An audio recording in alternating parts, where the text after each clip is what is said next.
Hello बच्चों, कैसे हो आप? मेरा नाम है अंकित सिंह पवार और आज हम पहुंच चुके हैं क्विक रिवीजन सीरीज के chapter number 3 P blocks element में, जहां पे हम आज ब्रीफ रिवीजन करेंगे ग्रुप 16 एलिमेंट्स का। सो आपको पहले बात ये क्लियर कर दूँ कि मैंने यहाँ दो हाइलाइटर्स का इस्तेमाल किया है। पहला है येलो हाइलाइटर, जिससे वो चीज़ डिनोट की गई है जिनकी पॉसिबिलिटी बनती है क्वेश्चन पेपर में आने की। वहीं रेड हाइलाइटर से वो चीज़ डिनोट की गई है जिनसे क्वेश्चन पूछे जा चुके हैं प्रीवियस ईयर्स में। सो बिना टाइम वेस्ट किए स्टार्ट करते हैं ग्रुप 16 एलिमेंट। तो ग्रुप 16 एलिमेंट के मेंबर्स कौन से हैं? पहले है ऑक्सीजन, दूसरा sulphur, selenium, tellurium, polonium and livermorium. Livermorium एक रेडियो एक्टिव एलिमेंट है, इसलिए उसे स्टडी नहीं किया जाता है। वहीं ग्रुप 16 एलिमेंट्स को चैल्कोजेंस भी बोला जाता है। अब इनका ऑकरेंस देख लेते हैं। देखिए, oxygen is the most abundant of all the elements on the earth. सबसे ज़्यादा ऑक्सीजन ही पाया जाता है, most abundant. 46.6% by mass of earth crust. Earth crust का 46.6% मास ऑक्सीजन से बना है। और ड्राई एयर का लगभग 21% ऑक्सीजन होता है। अब आगे बढ़ते हैं। सल्फर सल्फर सिर्फ 0.03 टू 0.1% पाया जाता है। जो भी सोल्ट्स में जैसे gypsum, Epsom salt, barite salt, galena, zinc blende में प्रेजेंट होता है। इस तरीके से अब आगे बढ़ते हैं। Selenium and tellurium metal selenites की तरफ प्रेजेंट होते हैं। वहीं पोलोनियम डीके प्रोडक्ट होता है थोरियम एंड यूरेनियम का। और लिवरमोरियम एक सिंथेटिक एलिमेंट है, रेडियो एक्टिव एलिमेंट है, जिसकी स्टडी हम नहीं कर सकते हैं। हाफ लाइफ बहुत छोटी होती है। इलेक्ट्रॉनिक कन्फिग्रेशन NH2NP4 होता है। और एटॉमिक रेडियस या आयनिक रेडियस इंक्रीज करता है जैसे down the group, because number of shell बढ़ेंगे इसलिए। तो सेल बढ़ने से इफेक्टिव न्यूक्लियर चार्ज कम हो जाता है और रेडियस बढ़ जाता है। आगे बढ़ते हैं। Ionisation enthalpy. Ionisation enthalpy down the group जाने पे डिक्रीज करेगी। Electron gain enthalpy. देखिए, electron gain enthalpy of oxygen is less than sulphur. Second period of P block element इस की जो इलेक्ट्रॉन गेन एंथैल्पी है वो कम होती है थर्ड पीरियड वाले एलिमेंट से। आगे बढ़ते हैं। इलेक्ट्रोनेगेटिविटी। अब यही बात करते हैं नया क्वेश्चन। देखिए, इलेक्ट्रोनेगेटिविटी डिक्रीज करती है डाउन द ग्रुप जाने पे। वही मेटेरियल कैरेक्टर बढ़ता है डाउन द ग्रुप जाने पे। अब आते हैं, क्वेश्चन आता है कि एलिमेंट ऑफ ग्रुप 16 की लोअर आईपी होती है, फर्स्ट आईपी लोअर होती है 15 ग्रुप एलिमेंट्स के। तो ये पिछले लेक्चर में भी आपको समझाया था कि जो ग्रुप 15 एलिमेंट होता है उनमें एक extra half field stable electronic configuration होता है, जिसके कारण आईपी ऑफ 15 ग्रुप एलिमेंट ज़्यादा होती है 16 ग्रुप एलिमेंट। यहाँ पे हम आईपी किसकी बात करें? फर्स्ट आईपी की, फर्स्ट आयोनाइजेशन एंथैल्पी की बात करते हैं। अब आगे बढ़ते हैं, बात करते हैं फिजिकल प्रॉपर्टीज़ की। देखिए, ऑक्सीजन और सल्फर यहाँ पे नॉन मेटल होंगे। सेलेनियम और टेल्यूरियम मेटलॉइड होंगे और पोलोनियम एक मेटल होगा। खास बात क्या है कि सबके सब एलोट्रोपी शो करते हैं, सारे ही एलिमेंट्स एलोट्रोपी शो करते हैं। अब यहाँ पे एक कहा जा सकता है कि that large difference between melting point and boiling point of oxygen and sulphur में be explain on the basis of their atomicity. कि उसकी एटोमिसिटी, जैसे जो ऑक्सीजन होता है वो डायटोमिक होता है, वहीं जो सल्फर होता है एक पोली एटोमिक मोलिक्यूल होता है, इसलिए इन दोनों के जो मेल्टिंग पॉइंट और बॉइलिंग पॉइंट उनमें लार्ज डिफरेंस देखा जाता है। आगे बढ़ते हैं। Chemical property. देखिए, डाउन द ग्रुप जाने पे जो +6 ऑक्सीडेशन स्टेट है उसकी स्टेबिलिटी डिक्रीज करेगी। वहीं +4 ऑक्सीडेशन स्टेट की स्टेबिलिटी इंक्रीज करेगी। अब इसका कारण क्या है? इसका कारण है इनर्ट पेयर इफेक्ट। आगे बढ़ते हैं। Anomalous behaviour of oxygen. अब जैसे हर पी ब्लॉक के एलिमेंट में एक एनामोलस बिहेवियर होता है first element of the group, तो यहाँ पे भी एनामोलस बिहेवियर। कारण सेम, एटॉमिक साइज स्मॉल होगी, हाई इलेक्ट्रोनेगेटिविटी होगी। अब इसका one typical example of effects of small size and high electronegativity is the presence of strong hydrogen bonding. इसका कारण क्या होता है कि जैसे स्मॉल साइज और हाई इलेक्ट्रोनेगेटिविटी होती है, इसके कारण हाइड्रोजन बॉन्डिंग प्रेजेंट होती है वाटर में, वहीं ये एब्सेंट होती है H2S में। अब आगे बढ़ते हैं। The absence of D orbital in oxygen limits its covalency to 4। यानी डी ऑर्बिटल एब्सेंट है, इसके कारण इनकी कोवेलेंसी सिर्फ मैक्सिमम से मैक्सिमम 4 हो सकती है। अब बात आती है रिएक्टिविटी ऑफ विथ हाइड्रोजन। अब ये हाइड्रोजन के साथ H2E टाइप के हाइड्रोजन बनते हैं। ई में ऑक्सीजन जितने भी 16 ग्रुप के एलिमेंट्स है वो आ सकते हैं। अब बात आती है कि डाउन द ग्रुप जाने पे ये नॉन मेटेलिक हाइड्रोक्साइड होते हैं, पी ब्लॉक के नॉन मेटेलिक हाइड्रोक्साइड होते हैं। तो इनकी डाउन द ग्रुप जाने पे रिड्यूसिंग एजेंट्स, जो रिड्यूसिंग कैरेक्टर या एसिडिक कैरेक्टर है वो इंक्रीज होगा। अब इसका कारण क्या होता है कि जो बॉन्ड डिसोसिएशन एंथैल्पी होती है वो डाउन द ग्रुप जाने पे डिक्रीज करती है, इसके कारण इनकी एसिडिटी बढ़ती है।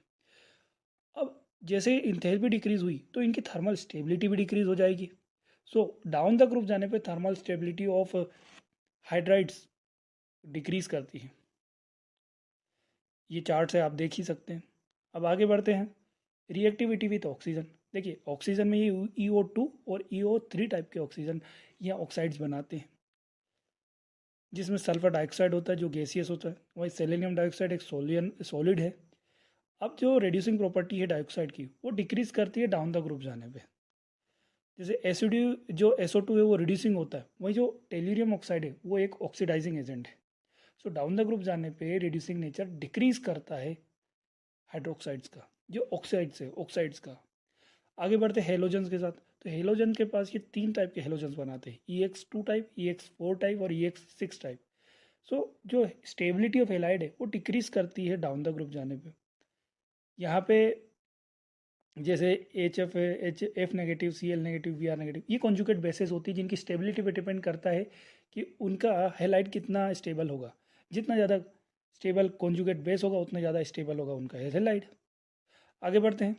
अब यहाँ पे एक एक्सेप्शन होता है कि जो सल्फर हेक्साफ्लोराइड है वो प्रेजेंट होता है। क्यों? क्योंकि सल्फर की जो साइज़ होती है वो बड़ी होती है, बट जो फ्लोरीन होती है वो छोटी होती है। इसलिए स्टेरिक क्राउडिंग, यहाँ क्राउडिंग हो सकती है, एलिमेंट्स जो फ्लोरीन एटम्स है वो जोड़ सकते हैं किससे? सल्फर से। अब यहीं जैसे टेट्राफ्लोराइड से यहाँ पे SF4 गैस होता है, ACF4 लिक्विड होता है और टेल्यूरियम TF4 ये सॉलिड होता है।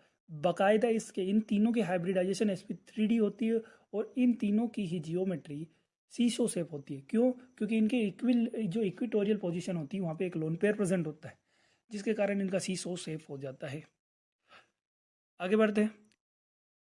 यहाँ पूछा जाता है कि H2S is less acidic then H2TB because, यहाँ पे कारण पूछा था कि डाउन द ग्रुप जाने पे बॉन्ड डिसोसिएशन एंथैल्पी डिक्रीज होती है, इसके कारण इसका रिड्यूसिंग नेचर बढ़ता है। तो डाउन द ग्रुप जाने पे रिड्यूसिंग कैरेक्टर बढ़ता है। अब ये इससे आप कंपेयर कर सकते हैं कि H2T ज़्यादा एसिडिक होता है। वहीं देखिए सोर्सेस सल्फर ये तो पढ़ सकते हैं हम। Right the thermal stability of hydride of group 16।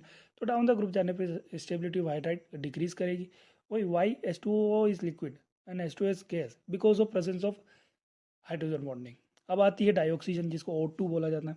अब इसको लेबोरेटरी में प्रिपेयर किया जाता है 3 मेथड से। पहला है कि जो सॉल्ट्स होते हैं जिनमें ऑक्सीजन कंटेंट होता है, ऑक्सीजन कंटेंट कुछ भी होता है, उन सॉल्ट्स को हीट कर लिया जाता है। जैसे कि CO3 है, क्लोरेट्स, नाइट्रेट्स, परमैंगनेट्स, इन तीनों हीट कर लिया जाता है और इनके थ्रू ऑक्सीजन निकाली जाती है।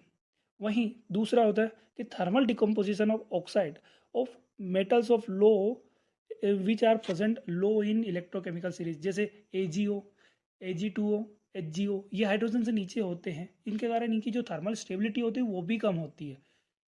सो यहाँ पे क्या होता है, हीट करने पे ये ऑक्सीजन आसानी से दे सकते हैं। अब आगे बढ़ते हैं। तीसरा है हाइड्रोजन पेरोक्साइड का, कि हाइड्रोजन पेरोक्साइड डिकम्पोज हो जाता है ऑक्सीजन में in the presence of finally divided metals and manganese dioxide. यानी मैग्नीज क्या है, फाइनली डिवाइडेड मेटल और मैग्नीज डाइऑक्साइड के प्रेजेंस में H2O2 ऑक्सीजन में कन्वर्ट हो जाता है। वहीं लार्ज स्केल पे इसे वाटर या एयर में से डायरेक्टली बना लिया जाता है। अब बात आ जाती है इंडस्ट्रियल लेवल पे। तो इंडस्ट्रियल लेवल पे पहला क्या होता है कि इसमें से कार्बन डाइऑक्साइड को हटाया जाता है। फिर जो वाटर वेपर होता है, कार्बन डाइऑक्साइड आता है, वाटर वेपर होता है, और उसके बाद जो रिमेनिंग गैसेस है उनको लिक्विफाइड कर दिया जाता है और उसके बाद इन्हें डिस्टिलेशन की प्रोसेस के थ्रू सेपरेट किया जाता है। नाइट्रोजन और ऑक्सीजन यहाँ से सेपरेट हो जाती है। अब बात आती है प्रॉपर्टीज़ की। तो प्रॉपर्टीज़ में देखिए ऑक्सीजन के 3 आइसोटोप्स होते हैं, O16, O17, O18। अब इसकी एक यूनिक प्रॉपर्टी होती है पैरामैग्नेटिक नेचर। अब पैरामैग्नेटिक नेचर ऑफ ऑक्सीजन कौन डिस्क्राइब करता है? MOT, मोलिकुलर ऑर्बिटल थ्योरी, जिसमें बताया गया कि पाई स्टार जो होता है यानी एंटी बॉन्डिंग ऑर्बिटल में 2 अनपेयर्ड इलेक्ट्रॉन होते हैं। इसके कारण वहाँ इसका ऑक्सीजन का जो नेचर होता है वो पैरामैग्नेटिक होता है। अब बात आ जाती है जैसे कैल्शियम से रिएक्शन होगा CaO, L2O3 L2O3 बनेगा एल्यूमिनियम से रिएक्शन के बारे में। अब यहाँ पे एक some important catalytic oxidise reaction, जैसे जो SO2 है, SO2 को SO3 में कन्वर्ट करने के लिए ऑक्सीजन के साथ रिएक्ट करवाया in the presence of SO2 को V2O5 के प्रेजेंस में SO3 में कन्वर्ट किया जा सकता है ऑक्सीजन दे के। अब यहाँ पे ऑक्सीजन का यूसेज क्या होता है? सबसे पहला ऑक्सीजन सिलेंडर्स में, दूसरा होता है हाई एल्टीट्यूड में, फ्लाइंग में और माउंटेनियरिंग में, जहाँ पे प्रेशर लो होता है जिसके कारण सांस लेने में प्रॉब्लम होती है लोगों को। अब यहाँ पे एक पूछा है कि which of the following does not react with oxygen directly, oxygen से डायरेक्टली कौन रिएक्ट नहीं करेगा? तो वो रिएक्ट नहीं करेंगे जैसे प्लेटिनम एक नोबल मेटल होता है जो ऑक्सीजन से डायरेक्टली रिएक्ट नहीं करेगा। अब कंप्लीट करता है ये रिएक्शन, तो ये तो आप खुद ही कर सकते हैं। अब सिंपल ऑक्साइड्स की बात की जाती है। देखिए सिंपल ऑक्साइड, देखो ऑक्साइड होता क्या है?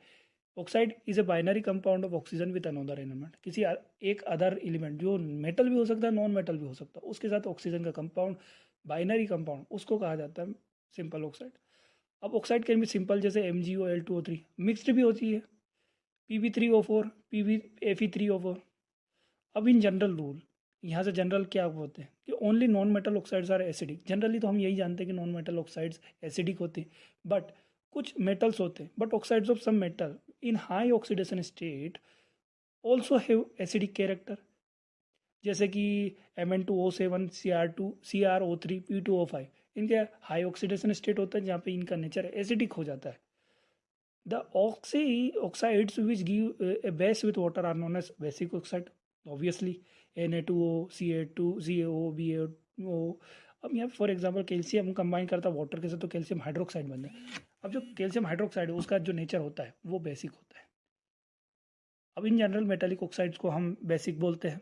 सब मेटालिक ऑक्साइड एग्जिबिट करती है ड्यूअल नेचर, जैसे कि L2O3 जो एसिड और वाटर जो एल्काली है दोनों से रिएक्ट कर सकता है, रिएक्शन दे रखा है, HCl से भी रिएक्ट करवा दिया, वहीं NaOH से भी रिएक्शन करवा दिया, तो L2O H2O, यहाँ पे AlH2O होल थ्राइस बन गया है।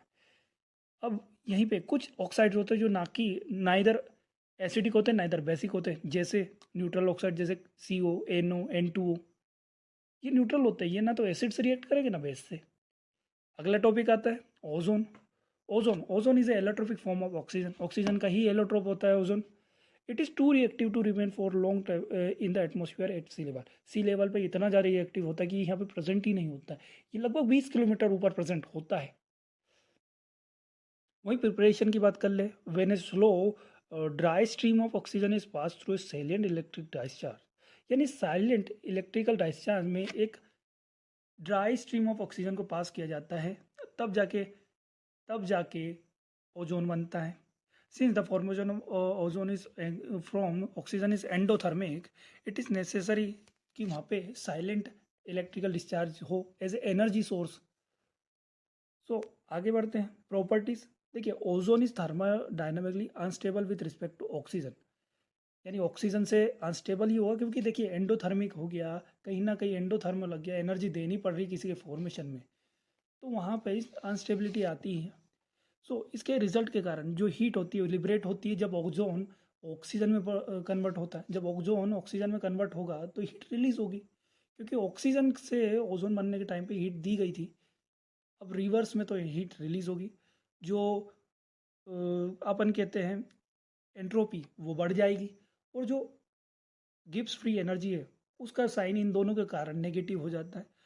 यहाँ पे ये सोचना लाजमी है कि high concentration of ozone explosive हो सकता है, एक्सप्लोसिव, डेंजरसली एक्सप्लोसिव हो सकता है। और ये एक और प्रॉपर्टी की, ये एक बहुत अच्छा स्ट्रॉन्ग ऑक्सीडाइजिंग एजेंट है, जैसे PbS को PbSO4 में कन्वर्ट कर देता है, एंड आयोडाइड को आयोडीन में कन्वर्ट कर देता है, बहुत अच्छा ऑक्सीडाइजिंग एजेंट है। अब यहाँ से क्वेश्चन पूछा गया है, बहुत कॉमन क्वेश्चन है, when ozone react with excess of potassium iodide solution, यानी ओजोन को पोटेशियम आयोडाइड के सॉल्यूशन में रिएक्ट करवा गया, सॉल्यूशन में बफर्ड किया जाता है विद बोरेट बफर के साथ बफर किया गया। जो आयोडीन है, आयोडीन लिबरेट होता है which can be titrated against standard solution of sodium thiosulphate. अब जो आयोडीन यहाँ से ऑब्टेन हुआ है उसको standard solution of sodium thiosulphate से टाइट्रेट किया जा सकता है, और ये मेथड होता है quantitative method of estimating ozone. Ozone को एस्टिमेट करने का, आगे क्वेश्चन पूछा गया है ये। वहीं नाइट्रोजन जो ऑक्साइड होती है वो सुपर सोनिक जेट एयरप्लेन्स में यूज़ होता है। Another is the freons which are used as aerosol spray and refrigerant के तौर पे यूज़ होते हैं। अब यूज़ ऑफ ओजोन एक जर्मिसाइड की तरह, डिसइंफेक्टेंट की तरह, ये स्टरलाइजिंग ऑफ वाटर की तरह यूज़ किया जाता है। एनीटेक्टेक से ऑक्सीडाइजिंग एजेंट, ब्लीचिंग में भी यूज़ होता है, आपको याद होना चाहिए, स्किन की ब्लीचिंग करवाते हैं लोग वहाँ पे भी। देखिए यहाँ पे ऑक्सीडाइजेशन एजेंट का भी काम करता है in the manufacture of potassium magnet per magnet. अब यहाँ पे एक क्वेश्चन पूछा गया है कि why does O3 act as powerful oxidising agent. अब यहाँ पे ये क्वेश्चन पूछा गया है तो ये इसका सॉल्यूशन पहले ही इसमें आगे दे दिया कि इसका स्ट्रॉन्ग ऑक्सीडाइजिंग नेचर क्यों होता है। अब एस्टिमेशन ऑफ यहाँ पे पूछा गया है O3 का, तो यहाँ से मैंने बता दिया है ये कि यह पोटेशियम आयोडीन, यहाँ से आयोडाइड को बफर किया गया, एक्सेस ओजोन के यहाँ ओजोन के साथ बफर किया गया जिसमें आयोडीन रिप्लेट हुआ, जिसको सोडियम थायोसल्फेट से टाइट्रेट किया गया। यही सब क्वांटिटेटिव मेथड होता है। और इसी के साथ आज का लेक्चर समाप्त होता है। वीडियो पसंद आया हो तो लाइक कीजिएगा, कमेंट कीजिएगा और सब्सक्राइब कीजिए हमारे चैनल को। धन्यवाद।